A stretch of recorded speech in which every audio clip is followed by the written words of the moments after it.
არ იქნება სწორი მიდგომა ამ საკითხსადმი, მით უმეტეს იმითარებაში, როდესაც 2/3-იანი უმრავლესობა კორუმი და სხვა აქტთან ერთად განახორციელებს. ეს არის ფორმალურ პრაქტიკის დამკვიდრებას, იმიტომ რომ ეს არ არის სამწუხარო.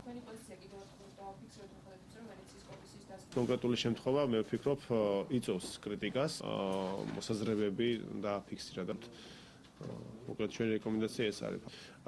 რაც შეეხება თუ როგორ უნდა განახორციელოს პრეზიდენტმა შეწყალება კონკრეტულ შემთხვევაში, რა პირობების, რა წესების დაცვით, ვის მიმართ, ეს უკვე გაწერილია პრეზიდენტის ნორმატიულ აქტში 2004 წლის ბრძანებულებაში და ამ ბრძანებულებაში არის ჩამონათვალი ეს პირობები. ასევე ჩამოთვლილია ის შემთხვევები, რა შემთხვევაშიც პრეზიდენტს არ შეუძლია შეწყალების განხორციელება. თუმცა ერთი კონკრეტული დებულება, რომელიც 2005 წელს ცვლილების სახით აი ამ პრეზიდენტის ბრძანებულებაში შევიდა და ეს ცვლილება ცხადია ისევ პრეზიდენტმა შეიტანა, ამობს ასეთ რამეს, რომ პრეზიდენტს აქვს უფლება ამ დებულებით დადგენილი წესების დაუცველად განახორციელოს შეწყალება.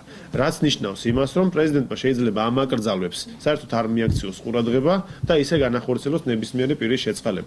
აი ეს იწვევს სწორედ პრობლემებს პრაქტიკაში. მით უმეტეს იმითარებაში,